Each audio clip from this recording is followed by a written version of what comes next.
प्रेम से बोलिए गौरी पुत्र गणेश भगवान की जय हो। ओम नमः शिवाय। लक्ष्मी नारायण भगवान की जय हो। प्रिय भक्तजनों, आज भादो मास के शुक्ल पक्ष की चतुर्थी तिथि है और आज अनंत चतुर्दशी का दिन है।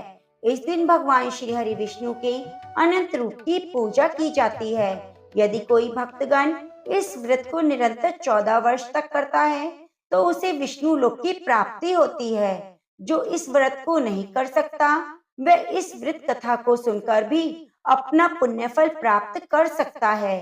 भगवान विष्णु का ही एक नाम अनंत देव है। अनंत चतुर्दशी के दिन ही भगवान गणपति का विसर्जन किया जाता है। इस दिन रवि योग का भी निर्माण हो रहा है, जो कि महापुण्य फलदायी है। तो इस पवित्र अवसर पर मैं आज आपको सुनाने जा रही हूँ अनंत चतुर्दशी की बड़ी ही दुर्लभ कथा, साथ ही श्री हरि के मत्स्य वराह और कश्यप अवतार की बड़ी ही मनमोहक और पुण्यकारी कथा। साथ ही श्रवण करेंगे गणपति विसर्जन की पुण्यदायी मनोकामनाओं को पूरी करने वाली कथा। तो आप इन कथाओं को पूरी श्रद्धा के साथ प्रसन्नचित्त मन से पूरा अवश्य सुनिएगा। कहते हैं कथाओं का पूर्ण फल प्राप्त करने के लिए हमें कथाओं को पूरा अवश्य सुनना चाहिए। पांडवों के बड़े भाई युधिष्ठिर इंद्रप्रस्थ के राजा थे। युधिष्ठिर ने वहां एक ऐसा महल बनवाया था जो कि बहुत ही सुंदर और अद्भुत था। उस महल की विशेषता यह थी कि उसमें जल और स्थल में अंतर का पता नहीं चलता था। जल के स्थान पर स्थल और स्थल के स्थान पर जल जैसा भ्रम उत्पन्न हो जाता। उस महल में किसी दीवार की ओर देखने पर ऐसा लगता कि बाहर तो बहुत मनोरम दृश्य है, परंतु वहां जाकर पता चलता कि वह तो एक दीवार है। जहां दीवार दिखाई देती थी वह बाहर जाने का द्वार होता था और बहुत सावधानी रखने पर भी व्यक्ति उस अद्भुत महल में धोखा खा चुके थे। राजा युधिष्ठिर ने राजसूय यज्ञ करवाया था। उन्होंने इस यज्ञ में सभी राजाओं को और अपने परिजनों को आमंत्रित किया। सभी राजा उस अद्भुत महल को देखकर उसकी प्रशंसा कर रहे थे तथा चकित भी हो रहे थे। दुर्योधन भी उस यज्ञ मंडप में आया हुआ था और महल को देखने की इच्छा से महल में घूमने लगा। जब वे महल की सुंदरता को निहार रहा था, एक जल के स्थान को स्थल समझकर उस पर चलने लगा, किंतु वह तो स्थल नहीं था, वहां तो जल था और भ्रम के कारण वह जल में जा गिरा। यह देखकर द्रौपदी उनका उपहास उड़ाने लगी और यह देखकर बोली कि अंधे की संतान अंधी। इससे दुर्योधन क्रोधित हो गया और यह बात उसके हृदय में जा चुभी। उसने मन में द्वेष उत्पन्न कर लिया और पांडवों से बदला लेने के लिए मन में ठान ली। उसके मस्तिष्क में उस अपमान का बदला लेने की विचार उपजने लगा। उसने बदला लेने के लिए पांडवों को जुए में हराकर उस अपमान का बदला लेने की सोची। उसने पांडवों को जुए में हरा भी दिया। पराजित होने पर प्रतिज्ञा के अनुसार पांडवों को 12 वर्ष के लिए वनवास भुगतना पड़ा। वनवास में रहते हुए पांडवों को अनेक कष्टों का सामना करना पड़ा। एक दिन भगवान श्री कृष्ण जब पांडवों से मिलने आए तब युधिष्ठिर ने इन कष्टों को दूर करने के बारे में कोई उपाय पूछा। तब श्री कृष्ण ने कहा कि युधिष्ठिर, तुम विधि पूर्वक भगवान विष्णु का व्रत करो। इससे तुम्हारे सभी संकट दूर हो जाएंगे और तुम्हारा खोया हुआ राज्य पुनः प्राप्त हो जाएगा। अनंत चतुर्दशी का व्रत भादो मास के शुक्ल पक्ष को आता है। महापुण्यदायी व्रत है। इस संदर्भ में भगवान श्री कृष्ण जी ने पांडवों को एक बड़ी ही दुर्लभ कथा सुनाई। भगवान श्री कृष्ण कहते हैं, पौराणिक युग में सुमंत नाम का एक ब्राह्मण था जो बहुत ही विद्वान था। उसकी पत्नी भी धार्मिक स्त्री थी जिसका नाम था दीक्षा। सुमंत और दीक्षा की एक संस्कारी पुत्री थी जिसका नाम था सुशीला। सुशीला के बड़ा होते होते उसकी माँ दीक्षा का स्वर्गवास हो गया। सुशीला बहुत ही छोटी थी कि परवरिश को ध्यान में रखते हुए सुमंत ने कर्कशा नाम की स्त्री से विवाह कर लिया। कर्कशा का व्यवहार सुशीला के लिए अच्छा नहीं था, लेकिन सुशीला में उसकी माँ दीक्षा के गुण थे। अपने नाम के समान ही सुशील और धार्मिक प्रवृत्ति की थी। कुछ समय बाद जब सुशीला विवाह योग्य हुई तो उसका विवाह कौंडिन्य ऋषि के साथ कर दिया गया। सुशीला अपनी माता पिता के साथ उसी आश्रम में रहने लगी। माता कर्कशा का स्वभाव अच्छा न होने के कारण सुशीला और उनके पति को आश्रम को छोड़कर अन्यत्र जाना पड़ा। जीवन बहुत कष्टमय हो गया। न रहने की जगह, न जीविका के लिए कोई जरिया। दोनों काम की तलाश में इधर उधर भटकने लगे। तभी वे दोनों नदी के तट पर पहुंचे, जहां रात्रि को विश्राम किया। इस दौरान वहां सुशीला ने देखा कि कई स्त्रियां सज धज कर पूजा कर रही थी और एक दूसरे को रक्षा सूत्र बांध रही थी। सुशीला ने उन स्त्रियों से उस व्रत का महत्व पूछा। सभी अनंत देव की पूजा कर रही थी। उनका रक्षा सूत्र, जिसे अनंत सूत्र कहते हैं, एक दूसरे को बांध रही थी, जिसके प्रभाव से सभी कष्ट दूर हो जाते हैं और व्यक्ति के मन की सारी इच्छाएं पूरी हो जाती हैं। सुशीला ने उस व्रत का पूरा विधि विधान जानकर पालन किया और विधि विधान से पूजन करके अपने हाथ में अनंत सूत्र बांधा। अनंत देव से अपने पति के सभी कष्ट दूर करने की प्रार्थना की। सुशीला का जीवन सुधरने लगा। अनंत देव की कृपा से धन की कोई कमी न रही। अगले वर्ष फिर से अनंत चतुर्दशी का दिन आया। सुशीला ने भगवान को धन्यवाद देने हेतु फिर से पूजा की, सूत्र धारण किया। नदी तट से वापस आई। श्री कौंडिन्य ने हाथ में बंधे रक्षा सूत्र के बारे में पूछा। तब सुशीला ने पूरी बात बताई और कहा, यह सभी सुख भगवान अनंत देव के कारण मिले हैं। यह सुनकर ऋषि कौंडिन्य ने क्रोध आ गया। कहा, उनकी पत्नी ने उनकी मेहनत का श्री भगवान को फल दे दिया। इसके बाद ऋषि ने अपनी पत्नी के हाथ से वह धागा तोड़ दिया। इस तरह से अपमान होने के कारण अनंत भगवान रुष्ट हो गए और धीरे धीरे ऋषि कौंडिन्य के सारे सुख दुख में बदल गए और वह वन वन में भटकने लगे, मजबूर हो गए। तब उन्होंने एक प्रतापी ऋषि के दर्शन किए, जिन्होंने उसे बताया कि ये सब भगवान के अपमान के कारण हुआ है। तब ऋषि कौंडिन्य को अपनी गलती का एहसास हुआ और उन्होंने विधि विधान सहित अपनी पत्नी के साथ अनंत देव का पूजन और व्रत किया। यह व्रत उन्होंने कई वर्षों तक किया, जिसके 14 वर्ष बाद अनंत देव भगवान उस पर प्रसन्न हुए और उन्होंने ऋषि कौंडिन्य को क्षमा कर दिया, दर्शन दिए, जिसके फलस्वरूप ऋषि और उसकी पत्नी के जीवन में सुख आ गया, पुण्य स्थान बनाया। भगवान श्री कृष्ण द्वारा इस कथा को सुनकर पांडवों ने अपने वनवास में प्रतिवर्ष इस व्रत का पालन किया, जिसके बाद उनकी विजय हुई। अनंत चतुर्दशी का पालन पूर्वक व्रत राजा हरिश्चंद्र ने भी किया, जिसके बाद उन्हें अपना राजपाट मिला। तो प्रेम से बोलिए लक्ष्मी नारायण भगवान की जय हो। प्रिय भक्तजनों, अब आइए बड़े ही प्रेम से मनोकामनाओं को पूरी करने वाली भगवान श्री हरि की बड़ी ही सुंदर कथा को सुनते हैं। अनंत चतुर्दशी के अवसर पर हम सुनेंगे श्री हरि विष्णु के पहले अवतार की कथा। एक बार की बात है, ब्रह्मा जी के सोने का समय आ गया और अब उन्हें नींद आने लगी। तो एकाएक उस समय उनके मुख से वेद निकल पड़े। तो ब्रह्मा जी के पास रहने वाले हैग्रीव नामक दैत्य ने उन्हें चुरा लिया। अब ब्रह्म नामक तत्व से सारे लोग समुद्र में डूब गए।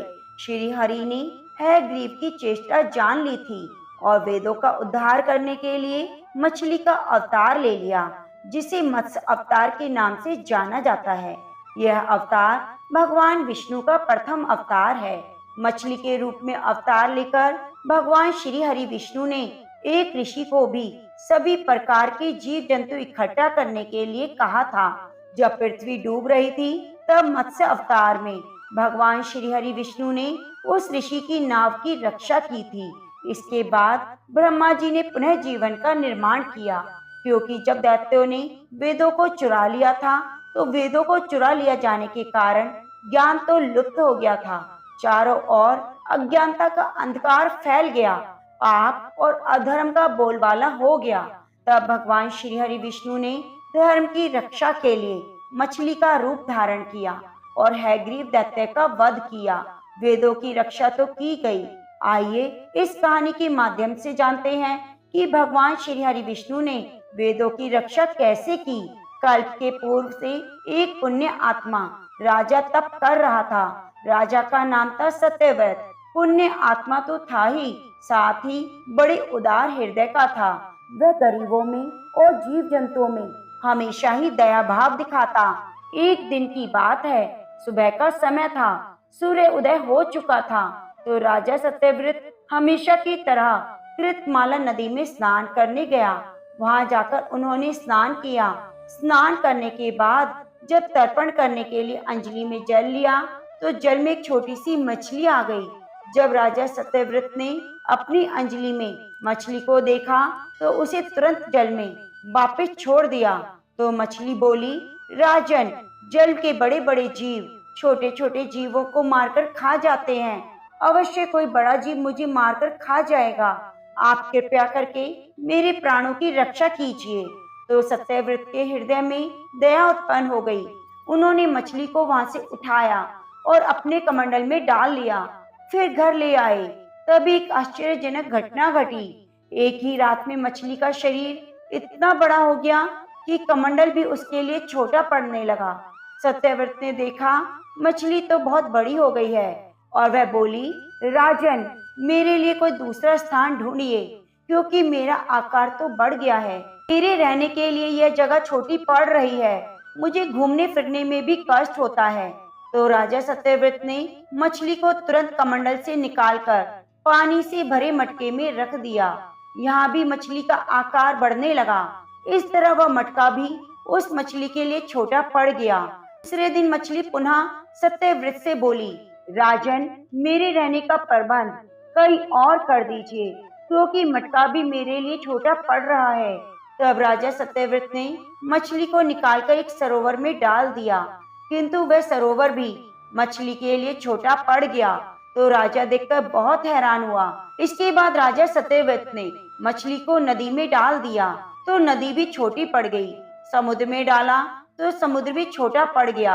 राजा ने देखा, मछली तो हर रोज अपना आकार बढ़ा रही है, और आकार इतना विशालकाय हो गया कि समुद्र भी उसके लिए छोटा है। तो मछली पुनः सत्यव्रत से बोली, राजन, मेरे लिए ये उपयुक्त जगह नहीं, मेरे रहने की व्यवस्था कीजिए। तो यह सब देखकर राजा सत्यव्रत आश्चर्यचकित हो उठे, क्योंकि उन्होंने आज तक ऐसी मछली नहीं देखी थी। तो उन्होंने हाथ जोड़कर मछली से कहा, मेरी बुद्धि को विषम के सागर में डुबो देने वाले आप कौन हैं? अपना आकार इस तरह क्यों बढ़ा रहे हैं? मुझे बताइए, मैं जानने की इच्छा रखता हूँ। मछली का रूप धारण किए भगवान श्री हरि ने उत्तर दिया, हे राजन, हैग्रीव नामक दैत्य ने वेदों को चुरा लिया है, जिससे जगत में चारों ओर अंधकार और अज्ञान हो गया है। मैंने हैग्रीव को मारने के लिए मछली का रूप धारण किया है। आज से 7वें दिन पृथ्वी पर प्रलय के चक्कर आएंगे, समुद्र उमड़ेगा, भयानक वर्षा होगी, सारी पृथ्वी पानी में डूब जाएगी, जल के अतिरिक्त यहाँ कुछ नहीं बचेगा। उसी समय आपके पास एक नाव पहुँचेगी। तो आप ऐसा करना, आपके पास जो भी अनाज है, औषधियाँ हैं, बीज हैं, जीव जंतु हैं, उनको सप्तऋषियों को लेकर नाव में बैठ जाना। उसी समय आपको दिखाई पड़ूंगा और आपको आत्म तत्व का ज्ञान प्रदान करूंगा। दैत्य को मारकर वेदों की रक्षा करूंगा। यह सब कहकर भगवान श्री हरि विष्णु अंतर ध्यान हो गए। राजा सत्यव्रत उसी दिन से श्री हरि का स्मरण करते हुए प्रलय की प्रतीक्षा करने लगे। ठीक 7वें दिन प्रलय का दर्शन उपस्थित हुआ और समुद्र भी उमड़ पड़ा। सीमाओं से जल बाहर निकलने लगा। भयानक बरसात होने लगी। थोड़ी ही देर में सारी पृथ्वी पर जल ही जल हो गया। सारी पृथ्वी जल में समा गई। तभी अचानक उसी समय एक नाव वहां पर दिखाई पड़ी। तो राजा सत्यव्रत, जैसा भगवान श्री हरि विष्णु ने कहा था, सब कुछ लेकर सप्तऋषियों के साथ उस नाव पर बैठ गए। नाव के ऊपर सारे अनाज और औषधियों के बीज भी रख लिए। नाव प्रलय के सागर में तैरने लगी। प्रलय के उस सागर में उस नाव के अतिरिक्त कहीं कुछ दिखाई नहीं दे रहा था। तभी मछली के अवतार में भगवान श्री हरि विष्णु प्रलय के सागर में दिखाई पड़े। सत्यव्रत और सप्तऋषिगण मछली रूपी भगवान की प्रार्थना करने लगे। भगवान श्री हरि विष्णु से आत्मज्ञान पाकर राजा सत्यव्रत का जीवन धन्य हो उठा और वे जीवन मुक्त हो गए। जैसे प्रलय का प्रकोप शांत हुआ, मत्स्य रूपी भगवान ने हयग्रीव को मारकर वेद छीन लिए और उन्हें ले जाकर ब्रह्मा जी को दे दिए। इस प्रकार भगवान श्री हरि विष्णु ने मछली का रूप धारण करके वेदों का उद्धार तो किया, साथ ही संसार के प्राणियों की रक्षा भी की। भगवान श्री हरि विष्णु के दूसरे अवतार की कथा को सुनते हैं तो प्रेम से बोलिए, लक्ष्मी नारायण भगवान की जय हो। प्रिय भक्तजनों, हमें अनंत चतुर्दशी के दिन हरि की अनंत कथाओं को जरूर सुनना चाहिए। तो आइए आप दूसरे अवतार की कथा को भी पूरे धैर्य के साथ श्रवण कीजिएगा। दूसरा अवतार है बराह अवतार, जिसमें उन्होंने पृथ्वी को अपने मुख में धारण किया था। पौराणिक कथा के अनुसार, पद्म पुराण के अनुसार, भगवान के बैकुंठ धाम में जय और विजय नामक दो द्वारपाल थे। एक बार सप्तऋषि भगवान श्री हरि विष्णु के दर्शन की अभिलाषा लेकर बैकुंठ धाम को गए तो महाबली जय और विजय ने उन्हें द्वार पर रोक दिया, उनके साथ अभद्र व्यवहार किया, जिसे सब ऋषियों को गुस्सा आ गया और उन्होंने श्राप दे दिया। कहा कि द्वारपालों, तुम दोनों भगवान के इस धाम को त्याग करके भूलोक पर जाकर असुर के रूप में जन्म लोगे। इस तरह ऋषियों के श्राप से दोनों ने भूलोक पर ऋषि कश्यप के यहाँ जन्म लिया। एक का नाम हिरण्याक्ष और दूसरे का नाम हिरण्यकश्यप था। दोनों महान बलशाली थे। दोनों की प्रवृत्तियां घोर आसुरी थी। उन्होंने कठोर से कठोर तपस्या करके ब्रह्मा जी को प्रसन्न करके असीम शक्तियां अर्जित कर ली। हिरण्याक्ष को अपनी शक्तियों का घमंड हो गया तो उन्होंने अपनी शक्तियों के दम पर चारों तरफ आतंक फैलाने का कार्य शुरू कर दिया। शरीर कितना भी बड़ा हो सकता था, इसलिए उन्होंने अपनी 1000 भुजाओं से पर्वत, समुद्र, द्वीप, संपूर्ण प्राणियों सहित इस पृथ्वी को उखाड़ लिया और सिर पर रखकर रसातल में ले जाकर छुपा दिया। इस तरह से आतंक से सारे देवता धरतीवासी परेशान हो उठे। उस दैत्य ने स्वर्ग आदि देवराज इंद्र के लोक को भी जीत लिया और जल के देवता वरुण देव को भी युद्ध के लिए ललकारा। हिरण्याक्ष दैत्य की बात सुनकर वरुण देव बोले, इस जगत में भगवान श्री हरि विष्णु से बलशाली कोई और नहीं। यदि तुम अपनी श्रेष्ठता साबित करना चाहते हो तो भगवान विष्णु को हराकर बताओ। मुझ में तो तुमसे युद्ध करने का साहस नहीं। वरुण देव की बात सुनकर हिरण्याक्ष क्रोधित हो उठा और श्री हरि को खोजने के लिए इधर उधर भागने लगा। इससे पहले सारे देवता ब्रह्मा जी के पास चले गए और दैत्य के अत्याचारों से छुटकारा पाने की मांग करने लगे। तभी ब्रह्मा जी ने नासिका से भगवान श्री हरि के बराह अवतार का अवतरण किया। श्री हरि विष्णु अपने इस अवतार में पृथ्वी पर रक्षा के लिए चले गए। उधर वह दैत्य श्री हरि विष्णु को खोज रहा था। नारद मुनि के पास आया और श्री हरि का पता पूछा तो नारद मुनि ने बताया, श्री हरि ने तो ब्रह्मा जी की नासिका से बराह का अवतार लिया है। उनका शरीर नीले रंग के पर्वत के समान कठोर है और शरीर पर कड़े कड़े बाल हैं। बाण के समान पहने हुए फुर हैं। नेत्रों से भयानक तेज निकल रहा है।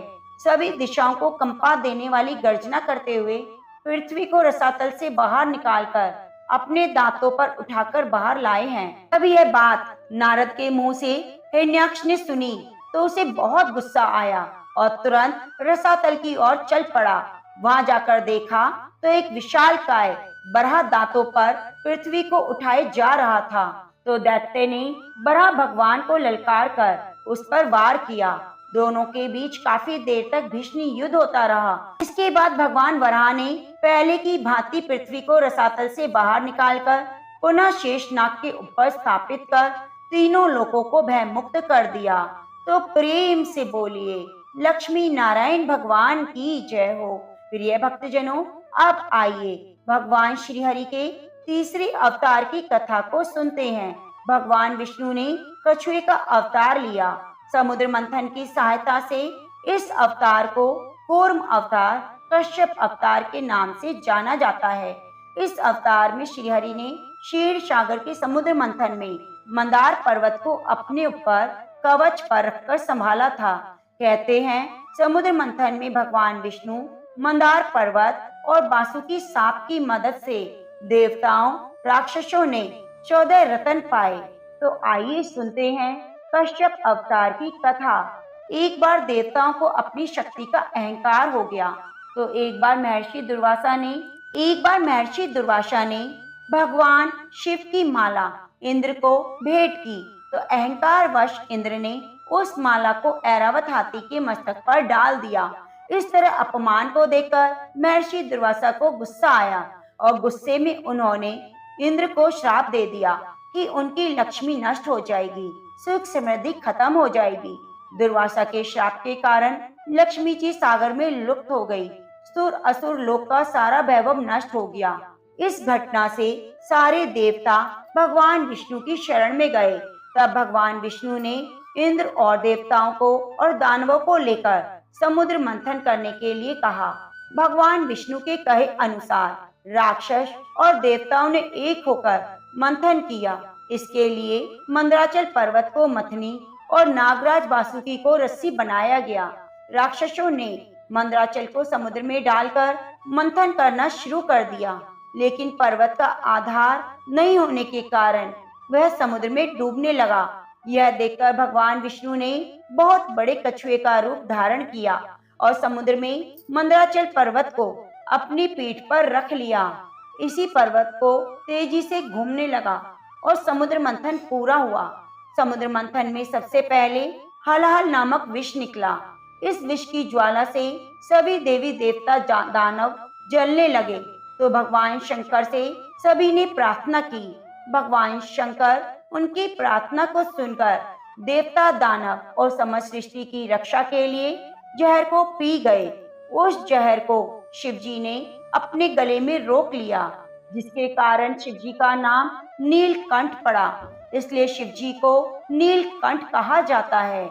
जब शिवजी विष पी रहे थे तब कुछ बूंदें पृथ्वी पर गिर गई, जिससे सांप बिच्छू जैसे विषैले जीव उत्पन्न हो गए। मंथन में जो दूसरा निकला वह कामधेनु गाय थी। समुद्र मंथन से हलाहल विष के बाद कामधेनु गाय निकली। इसे ऋषि मुनियों को दे दिया गया। कामधेनु गाय के बाद एक घोड़ा निकला। उस श्रेणी का सफेद रंग का घोड़ा, आकाश में उड़ने की अद्भुत शक्ति। यह घोड़ा असुरों के राजा बलि को प्राप्त हुआ। बलि की मृत्यु के बाद यह घोड़ा देवराज इंद्र को प्राप्त हुआ। उस घोड़े के बाद ऐरावत हाथी निकला। समुद्र मंथन में सफेद रंग का हाथी। इस हाथी में आकाश में उड़ने की क्षमता थी। देवराज इंद्र ने अपने वाहन के रूप में इसे ग्रहण किया। इसके बाद कौस्तुभ मणि निकली। सभी आभूषणों और मणियों में मूल्यवान मणि, ऐसा दिव्य तेज जो चारों तरफ प्रकाश और फैला दे। भगवान विष्णु ने इसे स्वयं धारण किया। उसके बाद कल्प वृक्ष निकला। यह वृक्ष एक दिव्य औषधि वाला वृक्ष था। इसमें कई बीमारियों को ठीक करने की क्षमता थी। यह वृक्ष देवराज इंद्र को प्राप्त हुआ। देवराज इंद्र ने कल्प वृक्ष को हिमालय पर्वत के उत्तर दिशा में सुरकानन नामक वन में लगा दिया। इसके बाद अप्सरा रंभा निकली। समुद्र मंथन से सुंदर निकली अप्सरा, जिसका नाम रंभा था, वह इंद्र की राजसभा की नृत्यांगना बनी। इसके बाद समुद्र मंथन से देवी लक्ष्मी निकली। भगवान विष्णु के आदेश पर समुद्र मंथन किया गया। समुद्र मंथन कराने का मुख्य उद्देश्य लक्ष्मी को प्राप्त करना था, क्योंकि जब विष्णु की सृष्टि संचालन में व्यस्त थे तब देवी लक्ष्मी समुद्र की गहराइयों में समा गई। तो समुद्र मंथन करने से देवी लक्ष्मी पुनः बाहर आ गई और बाहर आकर देवी लक्ष्मी ने भगवान विष्णु को चुना। इसके बाद समुद्र मंथन से मदिरा की उत्पत्ति हुई, जिसे दानवों को सौंप दिया गया। उसके बाद चंद्रमा निकला, जो जल का कारक है। चंद्रमा को भगवान शिव ने अपनी जटाओं पर धारण कर लिया। चंद्रमा के बाद समुद्र मंथन से एक दुर्लभ शंख निकला। हिंदू धर्म में एक शंख का विशेष महत्व है। ये भगवान विष्णु को प्राप्त हुआ। जहाँ शंख होता है वहाँ भगवान विष्णु और माता लक्ष्मी वास करते हैं। इसके बाद एक ऐसा पौधा निकला जिसका नाम था पराजिता। इसको छूने मात्र से शरीर की थकान दूर हो जाती है। इसके बाद धनुष निकला। ये भगवान विष्णु को प्राप्त हुआ। इसके बाद अमृत प्राप्त हुआ और जो धनवंतरी स्वयं इस कलश को लेकर प्रकट हुए। अमृत को प्राप्त करने के लिए देवताओं और दानवों के बीच में विवाद हुआ। भगवान विष्णु ने मोहिनी का रूप धारण करके पहले देवताओं को अमृतपान कराया और इस तरह भगवान विष्णु ने कछुए का रूप लेकर देवताओं और दानवों की समुद्र मंथन में सहायता की और उसके बाद मोहिनी रूप लेकर उस अमृत से दानवों को बचाया और उसे देवताओं को सौंप दिया। तो प्रेम से बोलिए अनंतनाथ भगवान की जय हो। सब प्रेम से बोलो गौरी पुत्र गणेश भगवान की जय हो। ओम नमः शिवाय। प्रेम से बोलिए लक्ष्मी नारायण भगवान की जय हो। प्रिय भक्तजनों, आज आप श्रवण करेंगे गणेश विसर्जन की दुर्लभ कथाएं। गणेश जी को नए जीवन की शुरुआत और बाधाओं को दूर करने वाला देवता माना जाता है। ऐसा माना जाता है कि गणेश जी की मूर्ति को विसर्जित करने के लिए ले जाया जाता है तो अपने साथ साथ वे घर की सभी बाधाओं और विपत्तियों को गणेश भगवान अपने साथ ले जाते हैं। आज के इस गणेश विसर्जन की कथा में आप श्रवण करेंगे गणेश भगवान की अनसुनी कथाएं। श्री गणेश भगवान आदि अंत और परम ब्रह्म है, जिनकी पूजा करके स्वयं माता पार्वती ने उन्हें अपने पुत्र के रूप में पाने का वरदान प्राप्त किया था। श्री गणेश भगवान ऐसे भगवान हैं जिनकी पूजा स्वयं शिव जी और विष्णु जी ने भी की है। तो आप सभी भक्तगण प्रथम पूज्य भगवान गणेश जी से अपने जीवन की मंगल कामना करते हुए इस कथा को पूरा अवश्य सुनिए। गणेश पुराण में कहा गया है कि जो मनुष्य गणेश पूजा विसर्जन कथा श्रवण पठन का लेश मात्र भी हिस्सेदार बनता है, वे धन सुख संपत्ति से परिपूर्ण होकर आनंद पूर्वक जीवन व्यतीत करता है, उसे मोक्ष की प्राप्ति होती है। धार्मिक ग्रंथों के अनुसार श्री वेद व्यास जी ने गणेश चतुर्थी से महाभारत कथा श्री गणेश जी को लगभग 10 दिनों तक सुनाई थी, जिसे श्री गणेश जी ने महाभारत लिखा। 10 दिन बाद जब वेद व्यास जी ने आंखें खोली तो पाया कि 10 दिन की अथक मेहनत के बाद श्री गणेश जी का तापमान बहुत अधिक हो गया है, परंतु वेद व्यास जी ने गणेश जी को निकट के सरोवर में ले जाकर ठंडा किया।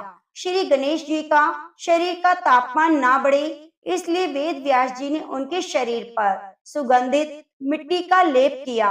यह लेप सूखने पर गणेश जी के शरीर में अकड़न आ गई। अनंत चतुर्दशी के दिन जब महाभारत लेखन का काम पूरा हुआ तो गणेश जी का शरीर जड़ित हो चुका था।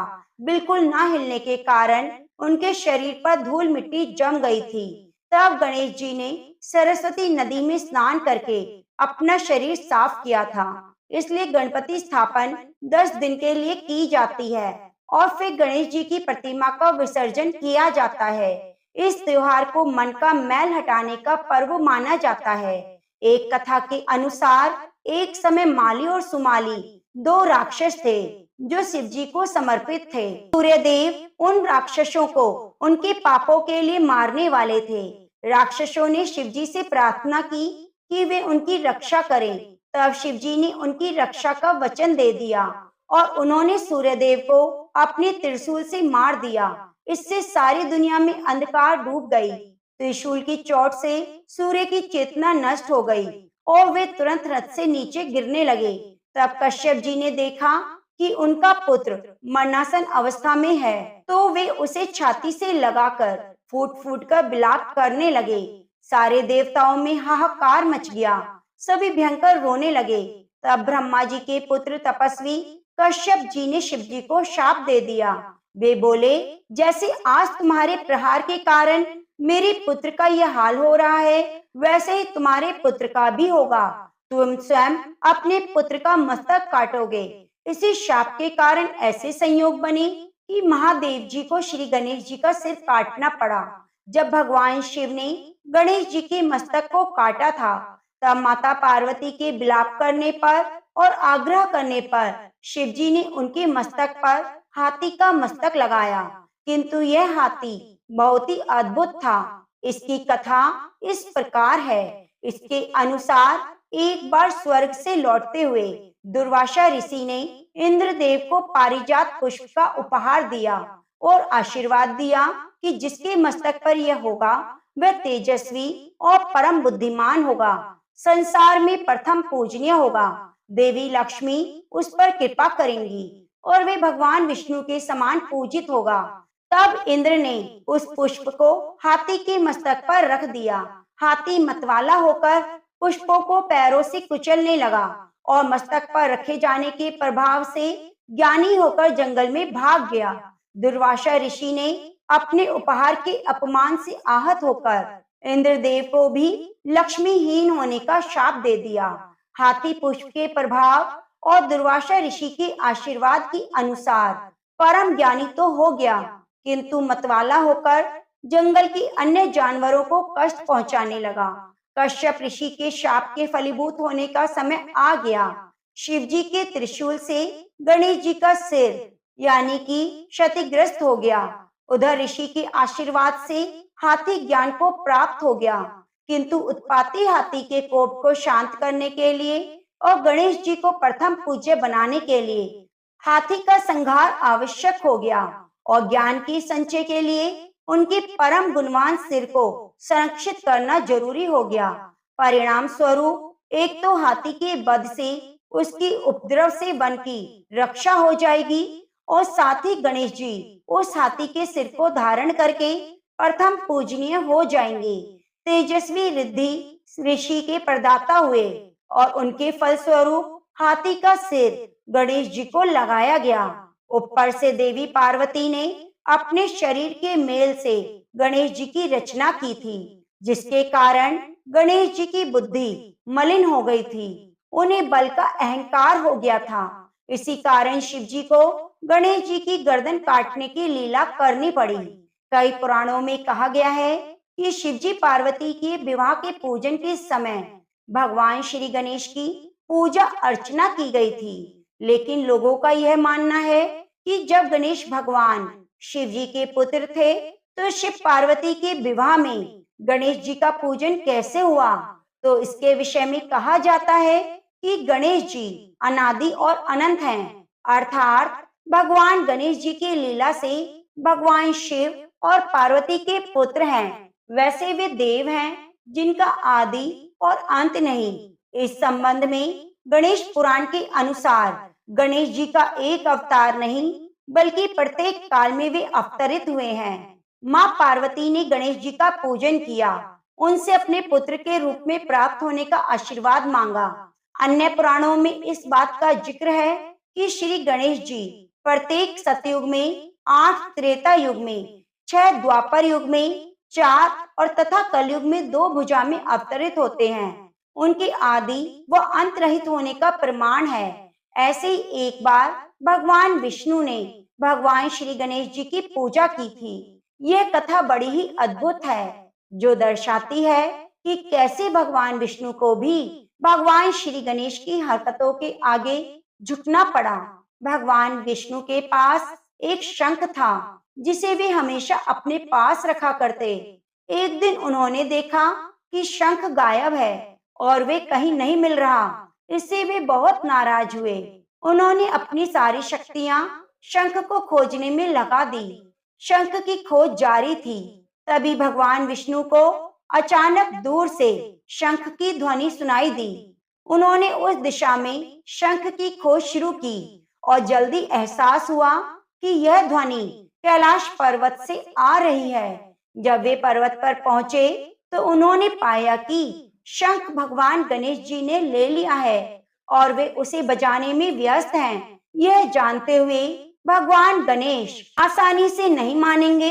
उन्होंने शिव जी से गणेश जी को शंख लौटाने का अनुरोध किया। शिव जी ने कहा उनके पास भी गणेश की इच्छा पूरी करने की शक्ति नहीं और उन्होंने प्रसन्न करने का एकमात्र तरीका पूजा करना है। इसलिए भगवान विष्णु ने वैसा ही किया। उन्होंने पूजा के लिए सभी आवश्यक वस्तुएं तैयार की और मन ही मन गणेश जी की पूजा की। यह देखकर भगवान गणेश प्रसन्न हुए और उन्होंने भगवान विष्णु का शंख उन्हें वापिस कर दिया। यह कथा दर्शाती है कि कैसे भगवान विष्णु जैसे महान भगवान ने भी गणेश जी की पूजा की। ऐसी एक अद्भुत कथा शिव जी के बारे में है। इसे श्रवण करने के बाद यह कथा संपूर्ण होगी, तो आप इस कथा को पूरा अवश्य सुनिए। भगवान श्री कृष्ण अर्जुन से कहते हैं, यदि कोई अतिशय दुराचारी भी अनन्य भाव से मेरा निरंतर भजन करता है, तो वह साधु ही मानने योग्य है, क्योंकि वह यथार्थ निश्चय वाला है। अर्थात उसने निश्चय कर लिया है कि परमात्मा के भजन के समान अन्य कुछ भी नहीं, इसलिए वह शीघ्र ही धर्मात्मा हो जाता है, सदा रहने वाली शांति को प्राप्त करता है।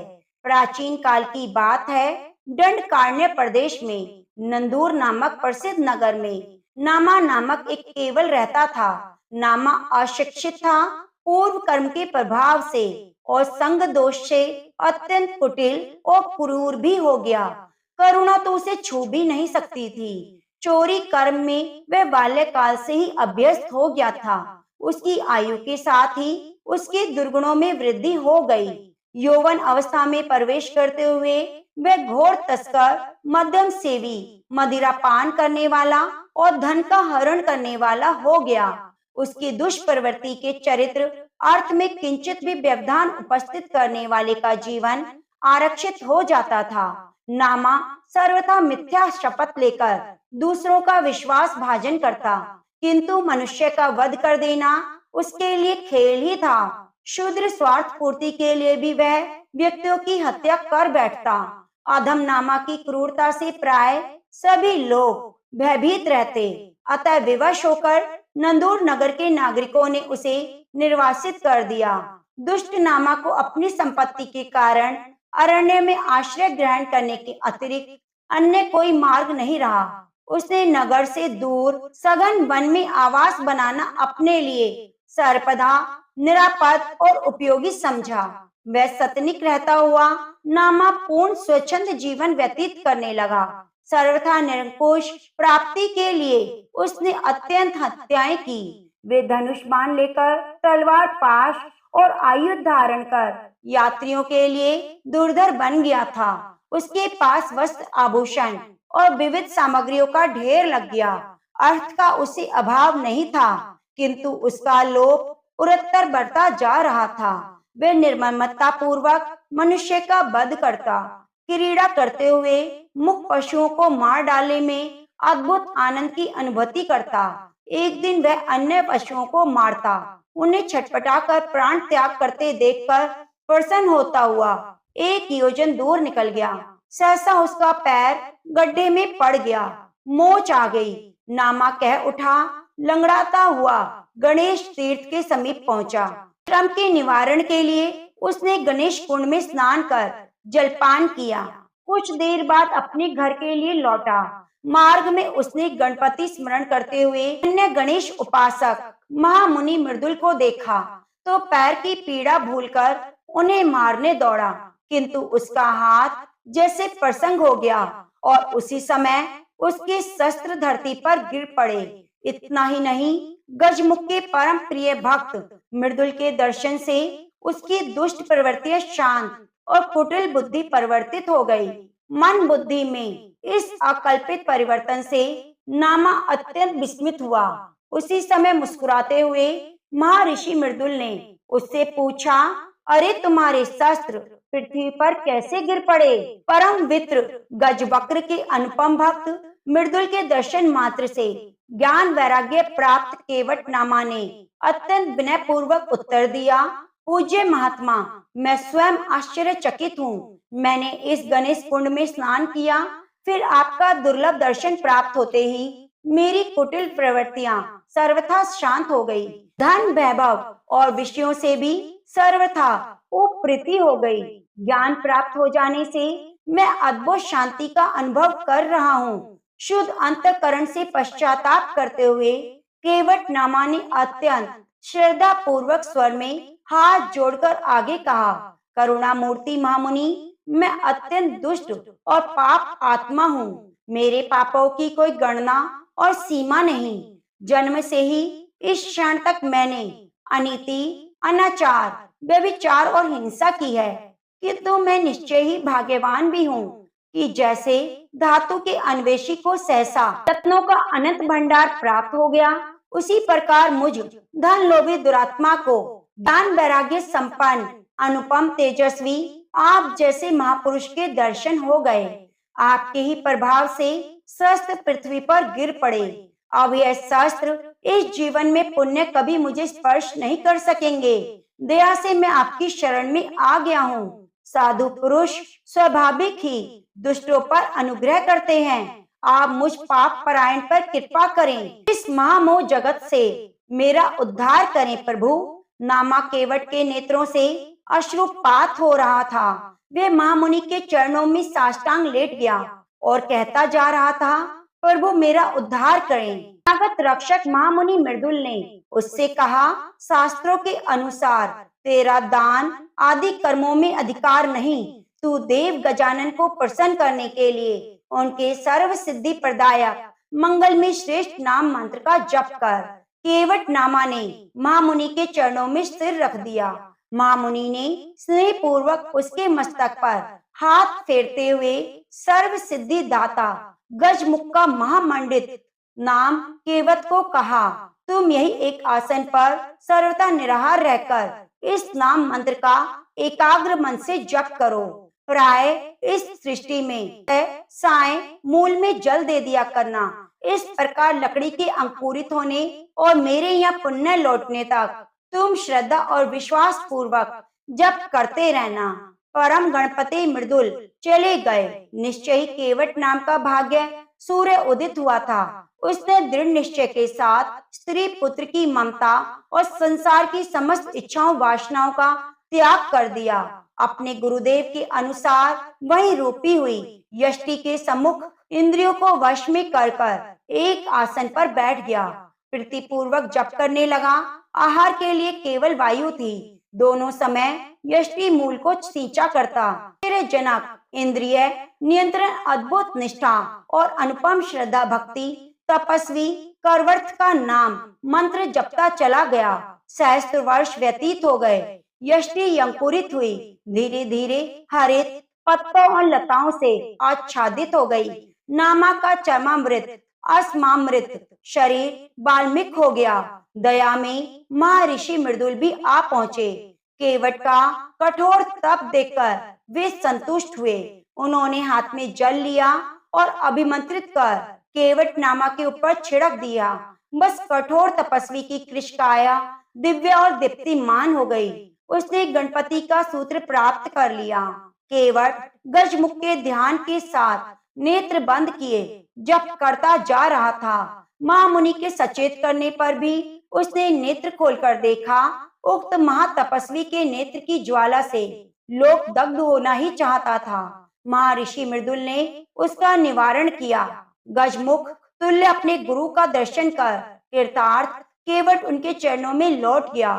उसने श्रद्धा अष्टों से गुरु पैरों का प्रक्षालन किया। ऋषि मृदुल ने पुत्र की भांति उसे अपने हृदय से लगा लिया। नामा की भृगु के मध्य एक सट निकल आई थी, इसलिए महामुनि ने प्रेम पूर्वक अपने पुत्र का नामकरण किया, भुसुंडी। फिर ऋषि भुसुंडी को एकाक्ष मंत्र का उपदेश देकर वर प्रदान करते हुए कहा, तुम श्रेष्ठ ऋषि होगे। इंद्रदेव, सिद्ध और गंधर्व के भी पूजनीय होगा। जिस प्रकार परम प्रभु गजमुख के ध्यान और दर्शन से पापों का नाश हो जाता है, उसी प्रकार तुम भी और तुम्हारा नाम सर्वत्र प्रसिद्ध होगा।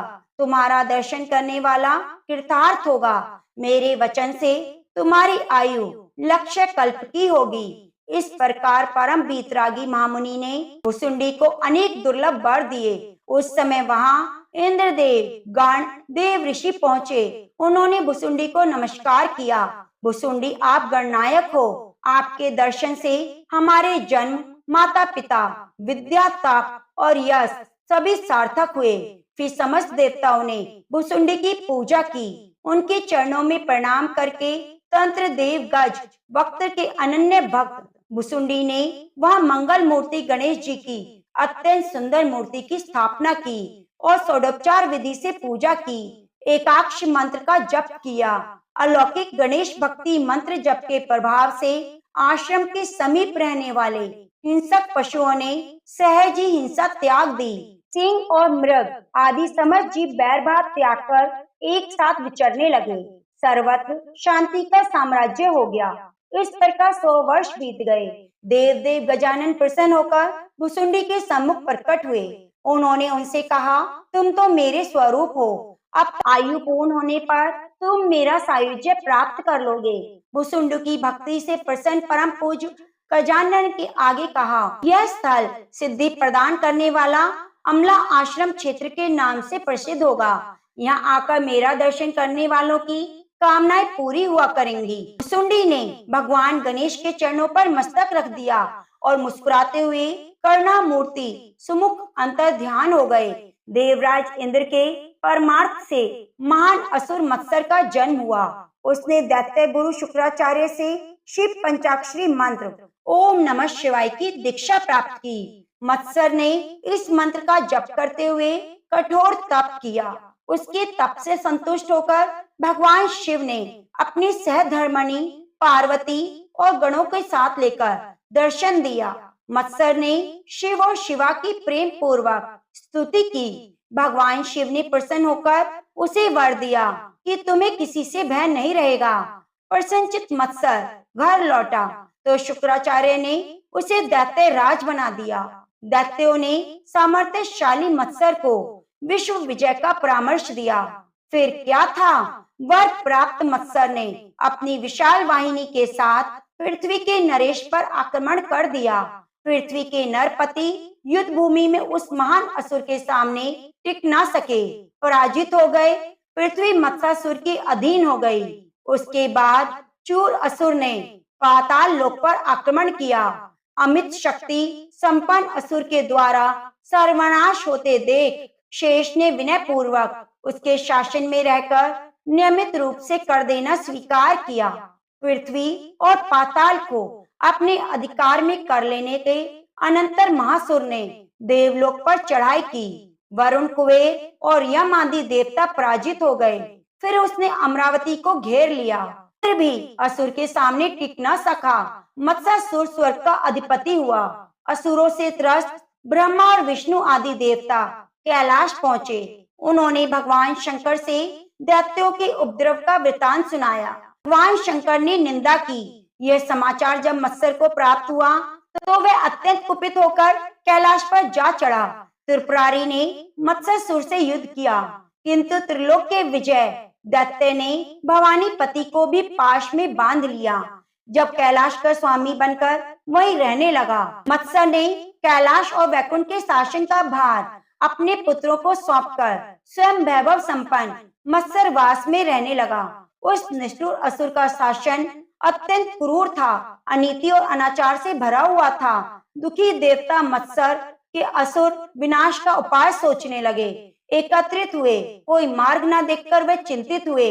उसी समय वहां भगवान दत्तात्रेय पहुंचे। उन्होंने देवताओं को वक्रतुंड के एकाक्षरी मंत्र का उपदेश देकर अनुष्ठान करने के लिए कहा। देवताओं के साथ भगवान पशुपति वक्रतुंड के ध्यान के साथ एकाक्षरी मंत्र का जप करने लगे। की आराधना से संतुष्ट होकर वक्रतुंड प्रकट हुए। उन्होंने कहा, आप लोग निश्चिंत हो जाए, मैं मत्सर का गर्व चूर कर दूंगा। वक्रतुंड के स्मरण मात्र से गणों की असंख्य सशस्त्र सेना एकत्रित हो गई। मत्सर की राजधानी पहुंची। शत्रु द्वार पर आया गया यह समाचार पाकर मत्सर युद्ध में आया, किंतु जब उन्होंने असंख्य गणों की विशाल सेना के साथ महाकाय वक्रतुंड को देखा तो भयभीत होकर कांपने लगा। प्रारंभ में शत्रु से युद्ध उचित नहीं। लौटकर असुर ने मत्सर असुर से कहा। इस पर त्रिलोक के विजय असुर अत्यंत कुपित हुए। स्वयं आक्रमणकारी शत्रु को मिटा देने के लिए समर भूमि में उपस्थित हुए। उसके आते ही अत्यंत भयानक युद्ध छिड़ गया। 5 दिनों तक युद्ध चलता रहा, किंतु किसी भी पक्ष की विजय नहीं हुई। मत्सर के 2 पुत्र थे, सुंदर प्रिय और विश्व प्रिय। उन दोनों ने समर भूमि में पार्वती बल्लभ को मूर्छित किया था कि वक्रतुंड के दोनों गणों ने उन्हें मार डाला। मत्सर छटपटा उठा। पुत्र वध से व्याकुल मत्सर को उसने समझाया। उसे शत्रु का संहार का प्रतिशोध लेने के लिए कहा। तब वे रणभूमि में उपस्थित हुआ। वहां उसने वक्रतुंड का अत्यंत तिरस्कार किया। क्या दुष्ट असुर, यदि तुझे प्राण प्रिय है तो मेरी शरण में आ जा, अन्यथा निश्चय ही मारा जाएगा। देवदेव वक्तुंड ने प्रभावशाली स्वर में कहा, पुत्र, वेद से आहत भय, आक्रांत मत्सुर, भयानक तम वक्तुंड को देखकर विनय पूर्वक स्तुति करने लगा। उसकी प्रार्थना से संतुष्ट होकर दया में वक्तुंड ने भक्ति प्रदान की। प्रभु कृपा प्राप्त होने पर मत्सुर ने निश्चित होकर सुख का अनुभव किया। देवगण आनंद मग्न होकर वक्तुंड की स्तुति करने लगे। देवताओं को पूर्ण स्वतंत्र कर प्रभु वक्तुंड ने उन्हें अपनी भक्ति प्रदान की। प्रलय के अनंतर सृष्टि निर्माण में अनेक व्यवधान उत्पन्न होने पर पिता महासाक्षी वक्तुंड नाम का जप करते हुए गणेश को संतुष्ट करने के लिए कठोर तप करना शुरू किया। उनके तप से प्रसन्न होकर वक्रतुंड प्रकट हुए और विधाता को अभिष्ट वर प्रदान करते हुए तंत्र से सृष्टि कार्य में समर्थ हो गए। उन्हें अपनी भक्ति प्रदान की। तो प्रेम से बोलिए, गौरी पुत्र गणेश भगवान की जय हो। ओम नमः शिवाय। प्रिय भक्तजनों, आप वीडियो को लाइक करके कमेंट बॉक्स में ओम